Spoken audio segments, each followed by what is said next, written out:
अनुष्ठान रचा है कि हर साल इसकी ज्योति बढ़ रही है, हर साल इसका प्रभाव है। नहीं आ पाया था, विलम्ब से आया मैं, इसके लिए क्षमा चाहता हूँ। लेकिन एक बात बता दें, ये बंगाल के लोग 2 साल से यहाँ आ रहे हैं, तीसरा साल है। तो हमने सुना था बंगाली जादू जानते हैं, वशीकरण जानते हैं, और मुझको अपने ऊपर ये महसूस हो गया कि ये वशीकरण कर देते हैं। तो ना आते आते आते मुझको आना पड़ गया।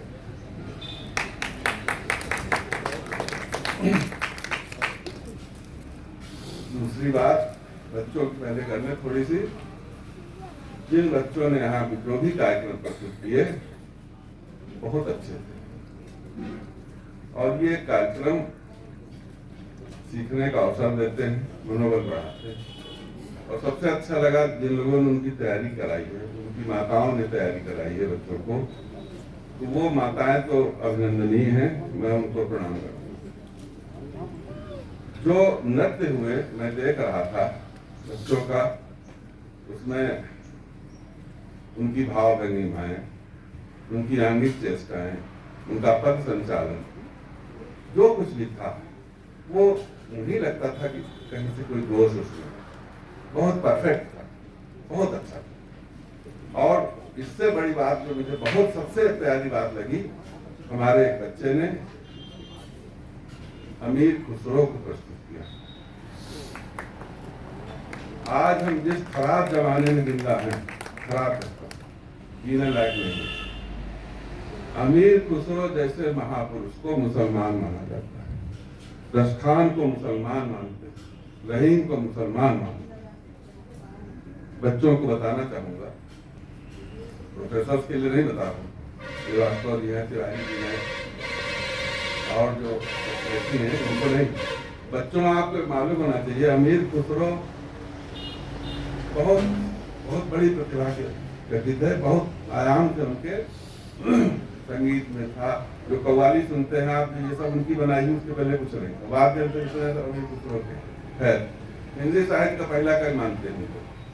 अमीर खुसरो की विशेषता थी, वो पहला कवि है जिसने ऐसी कविता लिखी है, एक लाइन फारसी में है, एक लाइन हिंदी में, एक लाइन फारसी में है, एक लाइन हिंदी में। बच्चों को इसलिए बताता हूँ, कभी जिंदगी तुमको काम आ सकता है।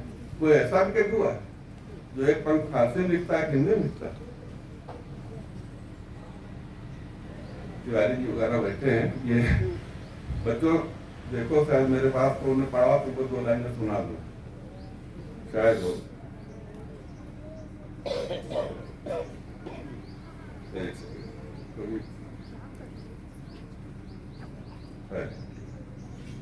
एक पंख फारसी में, एक हिंदी में। देखिए तो लिखते हैं, जहाल मिस्की मकुन तगाफुल। लाल बेगम नहीं देखा पढ़ अंदर चली गई। जहाल मिस्की मकुन तगाफुल, दुराए नैना बनाए रतियां। पहली लाइन फारसी हो गई, जहाल मिस्किन मुकुन तगाफुल, हिंदी दुराए नैना बनाए रतियां। फिर फारसी आती है, किताब हिजरा, किताब हिजरा न दारत ऐजा, किताब हिजरा न दारत ऐजा, न ले हुका है लगाए छतिया। ये कविता है, अर्थ बहुत साफ है। वो कहते हैं कि इस गरीब की हालत को बुरा मत देना, आंखें मत चुराओ, और मैं तुम्हारे बिना जिंदा नहीं रहूंगा, क्यों नहीं छाती से लगा लेते, प्रार्थना करते हैं।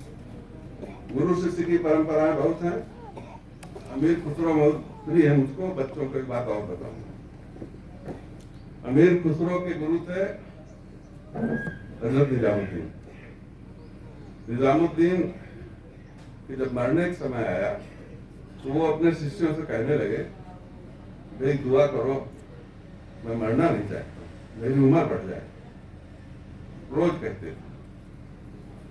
तो एक दिन लोगों ने पूछा कि आप तो सबको उपदेश देते हैं कि दहे फानी है दुनिया, आनी जानी है दुनिया, अब जिंदा रहने के लिए कौन सा मोह पैदा हो गया? उन्होंने कहा बताएंगे क्यों। एक दिन अमीर खुसरो कहीं बाहर गए हुए थे, तब उन्होंने शिष्य मंडली से कहा कि हाँ बताओ क्या पूछते थे, जिंदा रहना चाहता हूँ? कहे हाँ। कहीं जिंदा नहीं रहना चाहता, जिंदा इसलिए रहना चाहता हूँ कि मैं जिस दिन मर गया एक हफ्ते के अंदर ये खुसरो मर जाए, इतना अपने गुरु को चाहते। और वही हुआ। आप जाइए दिल्ली में देखिए, उनकी जो मजार बनी है, जो कब्र बनी है, उसके बगल में अमीर खुसरो लेके गए। ये गुरु शिष्य परंपरा है। खैर, बच्चों को बहुत पोटेंशियल है।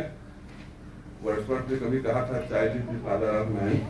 तो इनके अंदर क्षमताएं हैं और उन क्षमताओं को हम विकसित कर रहे हैं, आगे बढ़ेंगे। एक निवेदन और है श्रीवास्तव जी से, और हमारे जो प्रोफेसर आए हैं, श्रीवास्तव जी सामने हैं, तिवारी जी हैं। कार्यक्रम बहुत अच्छा चलता है। इसमें दो चीजें मैं बढ़ाना चाहता हूँ। आपकी जिम्मेदारी है भारतीय भाषाएं, हिंदी के अलावा किसी एक भारतीय भाषा के किसी एक साहित्यकार पर आप तैयार करके आए और हम लोगों को उसके बारे में बताएं। किसी भारतीय भाषा का बंगाल से शुरू करिए। तो बंगाल में टैगोर और शरद चंद्र के बाद हमारे इलाके में किसी से पूछो तो विमल मित्र को लोग नहीं जानते। मेरा मन था कि किसी भारतीय भाषा के एक साहित्यकार के बारे में चर्चा हो, और इसी तरह एक विदेशी साहित्यकार के बारे में चर्चा हो, किसी भाषा का। अभी मैं एक दिन चौंक गया, किताब पढ़ रहा था मारिया टेग्नेशी, अंग्रेजी की तो किताब थी, प्रेमचंद और मॉरिस जुगमान। मॉरिस जुगमान को मैं नहीं जानता। जब पढ़ा तो ये लगा इनका जन्म प्रेमचंद के जन्म एक साथ हुआ था और दोनों की विषय वस्तु एक थी। पूरे शोषण पर अंग्रेजी की कवि है मॉरिस जुगमान, और हम नहीं जानते। तो हमें अपनी दरिद्रता का आभास हुआ। इसलिए आप सबसे कहता हूँ, किसी विदेशी किसी एक साहित्यकार को यहाँ किसी तरह से तैयार होकर आइए तो हम लोगों को परिचित करेंगे। ऐसा करेंगे तो बड़ा फायदा होगा। बस और क्या कहना है। मजा आ रहा हमको। तो मैं आ नहीं पाया था, मुझे जाना भी था। यहाँ देखिए अवधि के हमारे मिश्रा जी मिल गए। इनकी पत्रिका 25 साल पहले मुझको मिली। एक SDI साहब थे, भगवान दे गए थे। जब आज मिले तो हमने कहा आप वही हो, इनसे भेंट आज हुई। इसके लिए भी श्रीवास्तव जी का आभार कि मिला दिया। हमारे इलाके के मिश्रा जी बैठे, देखो उनकी पुस्तकें मिली, पड़ोसी हैं। ये संगम जो होता है, मुलाकातें जो होती हैं, ये भी इसका एक अच्छा उद्देश्य है। अंत में मेरी शुभकामनाएं हैं, कार्यक्रम से चलता रहे। बहुत बहुत धन्यवाद। बच्चों बहुत बहुत आशीर्वाद। आदरणीय, आप महसूसते ही होंगे कि हमको बड़ा संबल मिलता है इससे, और इसी संबल से ये आयोजन कर पाने में हम वर्कर्स के साथ ही सक्षम हो पाते हैं। मैं बड़े ही आग्रह के साथ पिछले बरस के बाद से जो नाम सबसे अधिक फेसबुक पर मुझे प्रोत्साहन करता हुआ दिखा अपने जनपद से, वो सूर्य प्रसाद निसहर जी का है, और वे यहाँ उपस्थित हैं आज। तो मैं उनसे आग्रह करता हूँ बच्चों को आशीर्वाद स्वरूप को शब्द और एक छंद वगैरह जो अपना आप पढ़ना चाहेंगे तो खुशी होगी। आदरणीय निसहर जी।